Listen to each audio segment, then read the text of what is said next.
Napangabay ni Iloilo City Mayor Jerry Petrenia si Dennis Macapagal ang head sa telco company nga PLDT sa Panay kag Palawan nga mag-resign gilayon kung hindi mag-issue sang written apology sa ilang mga subscribers antes ng alas 5 subong nga hapon. Ini kasod sa pagkadula sa internet connection sa J.M.Basa City proper bangod sa pagpautod kapag pagkuha sang kable sang kuryente sa telco kag cable companies sa Calle Real sa Tinalikdan matapos nga nagpromisa nga hindi ini maapektuhan ang ilang serbisyo. Samtang personal nga nagpadulong ang manager sa PLDT Panay and Palawan kay Mayor Jerry Petrenia sa pagpapangayos ng pasensya sa pagkadula sa internet connection sa City Hall na nagpasalig hindi na masulit ang natabo.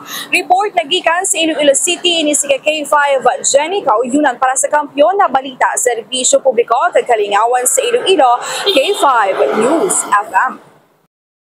Ang ining balita ang ginadulong sa inyo sang DTX Coffee Mix. Himo sa natural nga sangka pareho sang amarkuso, chia seeds, sugared cane extract powder. DTX Coffee Mix. Nakakapi ka na, naka-detox ka pa. DTX Coffee Mix. Mabakal sa mga butika.